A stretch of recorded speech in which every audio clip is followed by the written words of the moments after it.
अस्सलाम वालेकुम। आप देख रहे हैं ट्रांसपोर्ट न्यूज़ 24 और आज के वीलॉग के साथ मैं हूं मोहम्मद अवैस चौधरी एडवोकेट। आज हम शोबे ट्रांसपोर्ट के एक बुनियादी और अहम सतून के बारे में बात करेंगे जिनकी फलाह बहबूद, जिनके लाइफस्टाइल में बेहतरी के बगैर हम गाड़ी मालकान की मुश्किलात कम नहीं हो सकती, और वो हैं हमारे ड्राइवर्स। ड्राइवर्स की सैलरी बेहतर बनाना, उनके लाइफस्टाइल को, उनकी ज़िंदगी को बेहतर बनाना, उनके लिए सहूलतें पैदा करना, ये किस तरह गाड़ी मालकान के लिए भी फ़ायदेमंद होगा और हमारे ड्राइवर्स को, नए ड्राइवर्स को इस शोबे की तरफ अट्रैक्ट करने के लिए किस कदर बाअसर होगा, इसके बारे में आज हम डिस्कस करते हैं।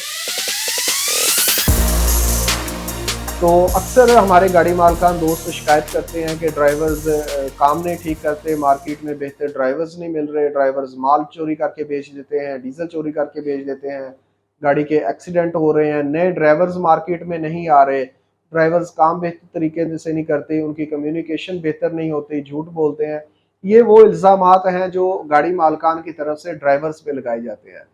तो जब ये चीज़ें मेरे सामने आती हैं तो मैं अक्सर अपने जो ट्रांसपोर्टर भाई हैं, मैं उनसे बात करता हूँ और उनको बताता हूँ कि ये मुसीबत या इन मसाइल की वजह भी गाड़ी मालकान का अपना ही रवैया है। उस पे मेरे काफ़ी दोस्त चाहे मुझसे इख्तलाफ करें, लेकिन मैं यकीन की हद तक श्योर हूँ इस मामले को लेके कि जब तक हम ड्राइवर्स की तनख्वाहें बेहतर नहीं करेंगे, उनके काम करने के औकात को बेहतर नहीं करेंगे, उनको बेहतर सहूलियात नहीं फ़राहम करेंगे, उस वक़्त तक मुमकिन नहीं है कि हमारे अपने मसाइल कम हो सके। ये कैसे मुमकिन है कि आजकल के दौर में हम किसी बंदे को 20,000 रुपए तनख्वाह दें, 22,000 रुपए तनख्वाह दें और उसके बाद उससे 24 घंटे ड्यूटी लें, वो महीने के 30 दिन या 28 दिन हमारी गाड़ी के ऊपर ड्यूटी करे, सिर्फ उसको 2 छुट्टियाँ दी जाएँ। फिर इतने टफ हालात में वो नौकरी करे कि रोड के ऊपर खड़ा साइकिल वाला भी उसको गाली देता है, ट्रैफिक वाला भी उसको बदतमीज़ी से उससे बात करता है, मोटरवे पुलिस वाला भी उसको इंसान नहीं समझता, कस्टम और एक्साइज़ वाले भी उससे गालम-गलौच करते हैं। अड्डे इवन के सबसे जो एक छोटी इकाई जिसको कहा जाए, मेहनती तबका है वो भी, लेकिन मैं चूँकि वो आजकल हमारे गाड़ी मालकान को, ड्राइवर्स को ब्लैकमेल करते हैं, मैं उनके इसलिए उनका लिए ये चीज़ें इस्तेमाल कर रहा हूँ अल्फाज़। हमारा जो सबसे छोटे लेवल पे मज़दूर है, जो लोडिंग अनलोडिंग का काम करता है, वो भी हमारे ड्राइवर के साथ बदमाशी करता है मुख्तलिफ इलाकों में। तो इतनी टफ सूरत हाल में, इतनी मुश्किल जॉब में जब उसको 18-20 हज़ार रुपए सैलरी देंगे, तो हम उससे क्या उम्मीद रखें कि वो ईमानदारी के साथ काम करे। एक ड्राइवर है, वो 24 घंटे मेहनत कर रहा है, सारा दिन रात जाग रहा है, रोड्स के जो हालात हैं रश के, इतनी टफ सिचुएशन में वो गाड़ी चला रहा है। अब उसके अखराजात अगर पूरे नहीं हो रहे तो वो क्या करेगा? वो हराम नहीं कमाएगा, वो हेरा-फेरी नहीं करेगा, वो अपने घर में पैसा ले जाने के लिए, अपने बच्चों को रोज़ी खिलाने के लिए, उनके अखराजात बर्दाश्त करने के लिए, अपने वालिदैन की, अपने बीवी-बच्चों की मेडिसिन के अखराजात पूरे करने के लिए, वो किसी भी हद तक जाएगा। आप कैसे तवक्का रख कर उससे रख सकते हैं कि वो एक अनपढ़ आदमी जो मेहनत मज़दूरी करने के लिए घर से निकला है, आप 24 घंटे उससे ड्यूटी लें, आप इतने टफ हालात में उसको मौत के मुँह में बिठा के गाड़ी पे कहें कि जा अभी अल्लाह के सुपुर्द, और फिर उसको 20-22 हज़ार रुपए उसकी मेहनत का मुआवज़ा भी उसको ना मिले, तो फिर आप उससे ये भी उम्मीद रखें कि वो आपको ये तवक्का उससे रखें कि वो आपको हक हलाल की रोज़ी वो आपको कमा के दे, वो ईमानदारी से काम करे, वो कोई हेरा-फेरी ना करे, वो डीज़ल ना बेचे या कोई ऐसी बेईमानी ना करे, तो वो कैसे चल सकेगा? वो सर्वाइव ही नहीं कर सकेगा। देखें, हमारे शोबे में जो ये शिकायत की जाती है कि नए ड्राइवर्स नहीं आ रहे, ऐसे ड्राइवर्स आ गए हैं जो मार्केट में कुछ 6 माह पहले आया, कुछ साल पहले आया। बल्कि मैं ये भी बताना इसमें डिस्कस करना चाहता हूँ कि 10-10, 20-20 साल जो पुराने ड्राइवर्स थे वो पाकिस्तान छोड़ के जा रहे हैं। वो इस शोबे को ही छोड़ रहे हैं, वो इस पेशे को ही तर्क कर रहे हैं। ड्राइवर्स अगर वो जो एक गाड़ी पे 20-22 हज़ार हम उसे दे रहे हैं, उसको इससे बेहतर वो अपने घर में रह के अगर रिक्शा चला ले एक बना के, तो वो इससे ज़्यादा पैसे कमा सकता है। इवन कि वो अगर कहीं मज़दूरी दिहाड़ी कर ले तो उसको इससे ज़्यादा पैसे मिल सकते हैं। वो किसी शॉप पे मुलाज़मत कर ले तो वो इससे ज़्यादा पैसे कमा लेता है। आज मेरे एक दोस्त ने डिस्कस कर रहे थे, उसने मुझे बताया कि जी ड्राइवर के मैंने कुछ पैसे हिसाब में से काट दिए कि ये तुमने एक्स्ट्रा लिखे हैं। तो ड्राइवर ने चाबियाँ गाड़ी की कागज़ात मेरे सामने रख दिए, उसने कहा जी अगर आप इस तरह पैसे काटेंगे तो मैं नहीं चल सकता, आप और बंदोबस्त कर लें। तो वो गाड़ी मालक दोस्त कहने लगा यार मैं परेशान हो गया कि अब इसको भेजूँगा तो जो नया ड्राइवर ढूँढ के लाऊँगा वो कौन-सा ईमानदार होगा। तो यार ये बड़ी मुसीबत है, ये ड्राइवर्स ब्लैकमेल करते हैं। तो मेरा जवाब था कि यार ड्राइवर ब्लैकमेल नहीं करते, ड्राइवर से आप ब्लैकमेल जानबूझ के इसलिए हो रहे हैं कि आप ड्राइवर को दे ही कुछ नहीं रहे। जब ड्राइवर को पता है कि 20-25 हज़ार रुपए ये मुझे हक हलाल की सैलरी दे रहा है, बाकी तो मेरी हिम्मत है मैं जितनी भी कर लूंगा, तो वो क्यों आपके पास रुकेगा? इतने पैसों में तो उसको कहीं भी जॉब मिल जाएगी। वो ड्राइवरी ना भी करे तो इतने पैसे तो महीने में जो मेहनत करने वाला बंदा है वो कमा ही लेगा। तो आप पहले उनको सैलरी पैकेज इतने अच्छे करें, उनको सहूलियात मुनासिब दें, ताकि ड्राइवर को लालच हो कि यार मेरी अच्छी जॉब है, ये मुझे अच्छी पे स्केल दे रहे हैं, सैलरी अच्छी मुझे मिल रही है, मेरी मेडिकल का ख्याल करते हैं, मेरे बाल बच्चों का वो खुदा ना खास्ता कोई इमरजेंसी होती है, मुझे हेल्प करते हैं। तो वो ड्राइवर इस लालच की वजह से भी आपके पास काम करेगा।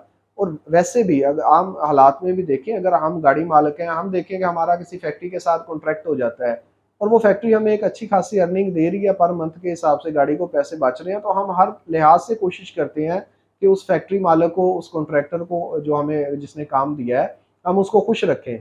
तो अगर वो हमें वहां से बच कुछ नहीं रहा तो फिर हम उसे आंखें दिखाते हैं। ये तो एक नेचुरल सी चीज है। यही सूरत हाल हमारे ड्राइवर्स के साथ है। अगर हम ड्राइवर्स को एक अच्छा पैकेज देंगे, उनको एक बेहतर मुनासिब सहूलियात देंगे, तो ड्राइवर को भी डर होगा कि यार मेरा मालिक मुझे कहीं छुट्टी ना करवा दे, मुझे कहीं फारग ना कर दे, और वो ईमानदारी से भी काम करेगा। अब एक आर्ग्यूमेंट ये भी सामने आता है जी कि आप ड्राइवर्स की जितनी मर्जी सैलरियां अच्छी कर दें जी, इन्होंने बेईमानी करनी है। तो मेरे भाई इस आर्ग्यूमेंट का जवाब ये है कि सारे चोर नहीं है, सारे लोग फितरतन चोर नहीं है। अगर ये सारे लोग चोर हों तो इन्हें क्या जरूरत है गाड़ी के ऊपर आके मेहनत मजदूरी करने की या सारी दिन रात ख्वार होने की। ये फिर चोरियां चकारियां ही कर लें अपने मोहल्लों में, अपने इलाकों में, अपने दीगर इलाकों में फ्रॉड ही कर लें। ये लोग सारी एक ठीक है, अच्छे बुरे लोग हर शोबे में होते हैं, इनमें भी ऐसे लोग होंगे जो इस चीज़ को फिर भी तर्क नहीं करेंगे। लेकिन फिर गाड़ी मालिक के पास ये ऑप्शन हो जाएगा कि अगर वो अच्छी सैलरी दे रहा है तो वो बेहतर लोगों को अपनी तरफ अट्रैक्ट कर सके। जब उसका पैकेज और सहूलियात अच्छी होंगी तो जो मार्केट में अच्छे ईमानदार लोग हैं वो ऑटोमेटिकली उसकी तरफ खींचे चले आएंगे। तो उसको एक अच्छा ड्राइवर्स और अच्छा अमला लाजमन मिल जाएगा। और इसके बाद ड्राइवर गाड़ी मालिक के पास ये भी सहूलत आ जाती है कि फिर वो पूछ पड़ताल भी कर सकता है, जांच पड़ताल भी कर सकता है।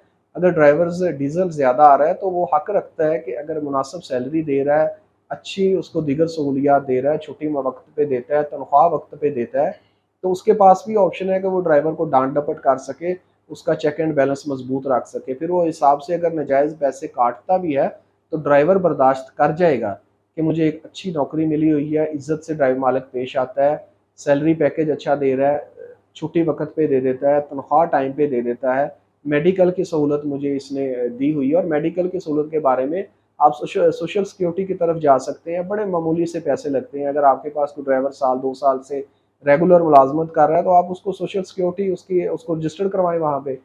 वो हार्डली पहले मेरा ख्याल 2,000-2,400 रुपए थे, अब हो सकता है कि महीने के वो 2,500 या 3,000 रुपए इसके राउंड अबाउट पैसे हैं, वो आप उनको पे करें। तो ड्राइवर्स मुख्तलिफ जो गवर्नमेंट के हॉस्पिटल्स हैं या जिनका सोशल सिक्योरिटी की वेबसाइट पे आप देख लें जाके, उनके साथ एग्रीमेंट हुआ है, वहाँ पे ड्राइवर्स अपना और अपनी फैमिली का मुफ्त इलाज करवा सकता है। इसी तरह एक और बड़ी ज़बरदस्त सहूलत है EOBI की, ओल्ड एज बेनिफिट का। तो अगर वहाँ पे आप अपने ड्राइवर्स को, जो पुराने ड्राइवर्स हैं, जो आपके काबिल एतमाद और अच्छे ड्राइवर्स हैं, आप उनको EOBI करवा देते हैं, तो उनको रिटायरमेंट होगी उनकी 20 साल के बाद, जैसे सरकारी लोगों को पेंशन मिलती है, वो पेंशन लेने के हकदार होंगे। तो ये वो इकदामात हैं जो उठाने से जो हमारी ट्रांसपोर्ट कंपनियां हैं, जो फर्में हैं, जो मुख्तलिफ जिनके पास 10, 20, 30, 40, 50 गाड़ियों का फ्लीट है या इससे ज़्यादा का फ्लीट है, वो अगर इन स्टेप्स की तरफ जाएं, ड्राइवर्स को मुनासिब तनख्वाह दें, उनकी सोशल सिक्योरिटी करवाएं, EOBI पे उनको रजिस्टर्ड करवाएं। इसमें ये भी आप कर सकते हैं कि वो 2-3 हज़ार रुपये उनकी महीने की फ़ीस होती है, आधी आप पे कर दें, आधी ड्राइवर की सैलरी में से उसको बता के उनसे डिडक्ट करवा लें। तो इससे तो ये एक तो ये होगा कि ड्राइवर लॉन्ग टर्म आपके साथ चलना चाहेगा, और दूसरा आप उसको बेईमानी से भी रोक सकते हैं। आपके पास इखलाकी तौर पे जवाज़ होगा कि जब मैं तुम्हें अच्छी तनख्वाह दे रहा हूँ, दीगर सहूलियात आपको दे रहा हूँ, वक्त पे सैलरी दे रहा हूँ, तो आपका भी हक बनता है कि आप ईमानदारी से चलें। और मालिक गाड़ी का उसी वक्त ये हक और ईमानदारी क्लेम कर सकता है जब वो उसका हक अदा कर रहा है ड्राइवर का। ये मुमकिन नहीं है कि आप ड्राइवर का हक अदा ना करें और उससे तवक्का रखें कि वो आपको ईमानदारी के साथ गाड़ी चलाए। और एक और जो अहम तरीन पॉइंट मैं डिस्कस करना चाहूँगा कि नए लोग क्यों नहीं आ रहे। देखें जो इस वक़्त ड्राइवर्स चल रहे हैं, अगर उनका ज़िंदगी, उनका लाइफ़स्टाइल बेहतर नहीं होगा, तो वो कैसे अट्रैक्ट करेंगे नए लोगों को कि इस शोबे की तरफ आएँ। जिस एनवायरनमेंट में वो लोग काम कर रहे हैं, जिस तरह वो अपने घर चला रहे हैं जोड़-तोड़ करके, जब वो नया बंदा इस फ़ील्ड में आता है, तो वो ये सारी चीज़ें देखता है, ऑब्ज़र्व करता है। उसके बाद वो बड़ी जल्दी भाग जाता है इस शोबे से, क्योंकि इस शोबे में कोई चार्म ही नहीं रहा। मुश्किलात इतनी ज़्यादा बढ़ गई हैं, मसाइल इतने ज़्यादा बढ़ गए हैं और उनकी हालत इस वक़्त इतनी बुरी है ड्राइवर्स की, तो जो करना है ड्राइवर ने अपने खाते पे, अपने बिहाफ़ पे करना है, उसको मालिक ने अपने हाथ से नहीं देना। तो ये वो इश्यूज़ हैं जिनकी वजह से वो शदीद परेशान है ड्राइवर्स। उनको इन चीज़ों को अगर हम हल कर लेते हैं गाड़ी मालकान, उनको एक बेहतर पैकेज दे दें, जो सहूलियात मैं डिस्कस कर रहा हूँ और ये देखें बस वाले मॉडल में ये हुआ है। बसों में भी पहले यही हालात थे, लेकिन उन्होंने अपने ड्राइवर की लाइफ़स्टाइल बेहतर की है, उनको अच्छी सैलरीज़ दी हैं, उनको सहूलियात दी हैं, तो अब बस वालों का शोबा बेहतरीन हो चुका है। ड्राइवर हमारे गुड्स ट्रांसपोर्ट से काफ़ी ड्राइवर्स छोड़ के बस लाइन में जा चुके हैं। जब हम अपने शोबे में इस्लाहात लाएँगे, इसमें ड्राइवर्स की सैलरी बढ़ाएँगे, उनके पैकेजेज़ बढ़ाएँगे, एक और सिस्टम आप कर सकते हैं, आप ड्राइवर्स को पर ट्रिप के हिसाब से सैलरी दे सकते हैं और इतनी हैंडसम सैलरी दें कि वो ड्राइवर उसको पसंद करे। मैं इसमें सजेशन दे सकता हूँ कि आप अगर इस वक़्त 2-3 ड्राइवर्स चल रहे हैं और मुख्तलिफ वाउचर चलते हैं, हमारे सिस्टम चलता है कि फर्स्ट ड्राइवर को कोई 50,000 रुपए देता है, कोई 60,000 का वाउचर देता है। आप उसी 60,000 को थोड़ा-सा इंक्रीज़ करें, 10-20 हज़ार रुपए और उसमें ऐड करें, 70,000 80,000 का वाउचर बनाएँ और वो ड्राइवर को पर ट्रिप के हिसाब से तक़सीम कर दें।